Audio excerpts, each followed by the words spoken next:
নমস্কার বন্ধুরা, আশা করি ভালো আছো, সুস্থ আছো। আজকে চলে এসেছি মোচার পরোটা রেসিপি নিয়ে। নিরামিষের দিনে মোচার পরোটা বানিয়ে নিতে পারবে, একদমই সহজ আর খুবই তাড়াতাড়ি বানিয়ে নিতে পারবে। আশা করছি আজকের আমার এই রেসিপিটি তোমাদের খুবই ভালো লাগবে। আর যদি ভালো লাগে তাহলে টুক করে একটু লাইক, শেয়ার, কমেন্ট করে দিও। আমি অল্প পরিমাণে মোচা ছোট একটা বাটিতে টুকরো করে কেটে নিয়ে তেঁতুল জলে ভিজিয়ে রেখেছিলাম। প্রায় 1 ঘন্টা এরকম ভিজিয়ে রেখেছি। এতে করে মোচার যে একটা কষাটে ভাব থাকে সেটা চলে যাবে, তাই আর সিদ্ধ করতে হবে না, সরাসরি মোচার পুর বানিয়ে নিতে পারবে।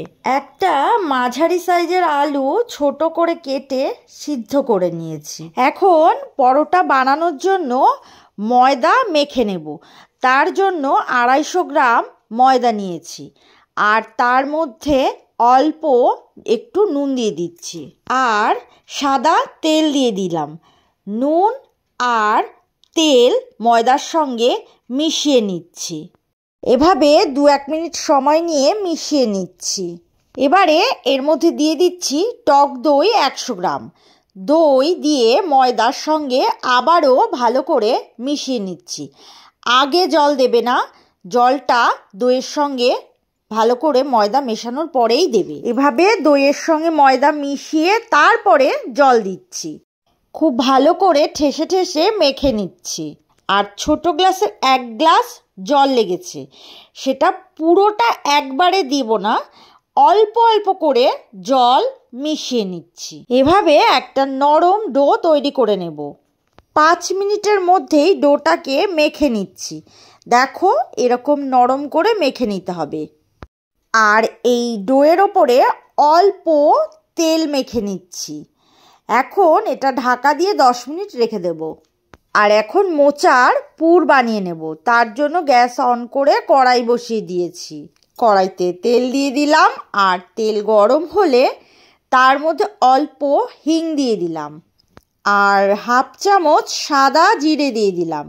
হিং আর সাদা জিরে ভাজা হলে একটা সুন্দর গন্ধ বেরোবে।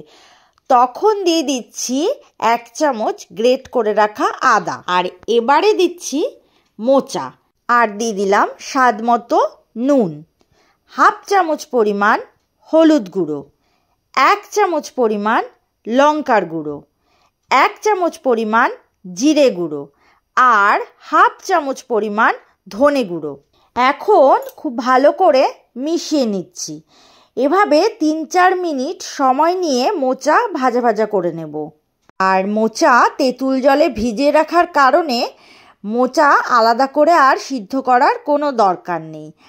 আর মোচাটা খুব নরমও হয়ে যাবে, আর খেতেও খুব ভালো হয়। মোচাটা ভাজা ভাজা করে নেওয়ার পর সিদ্ধ করে রাখা আলু দিয়ে দিচ্ছি। আলু দিয়ে খুব ভালো করে মোচার সাথে মিশিয়ে নেব।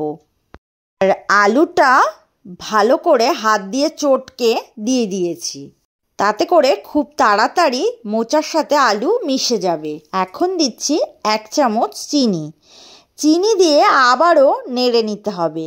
আর এবার দিয়ে দিচ্ছি একটা বাটির 3 ভাগের 1 ভাগ বিস্কুটের গুঁড়ো। খুব ভালোভাবে এই বিস্কুটের গুঁড়ো মোচার সাথে মিশিয়ে নিতে হবে। দেখো, এরকম দেখতে হয়েছে।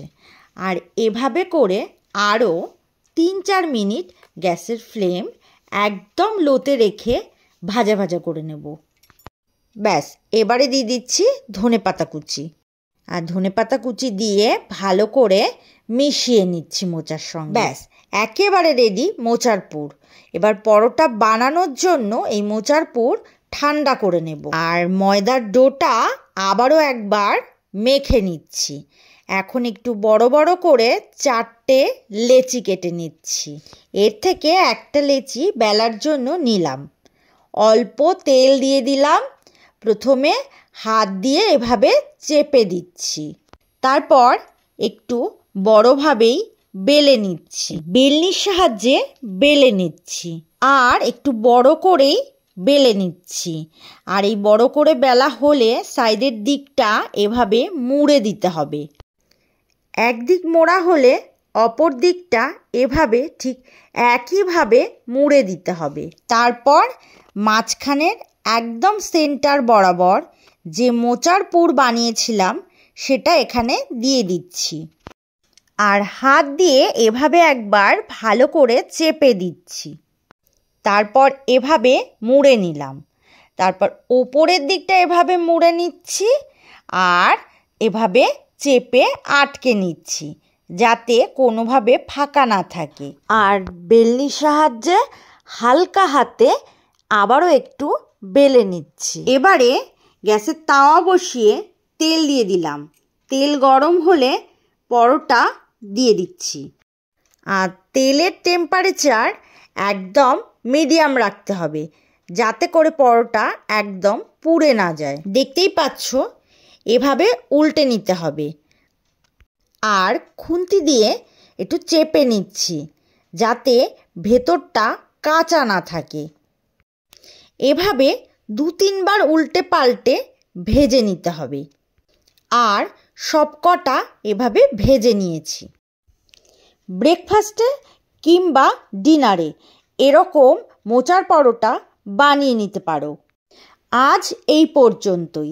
আবারও নতুন রেসিপি নিয়ে চলে আসবো। সুস্থ থাকো, ভালো থাকো, আর এতক্ষণ ধরে আমার সাথে থাকার জন্য অনেক অনেক ধন্যবাদ।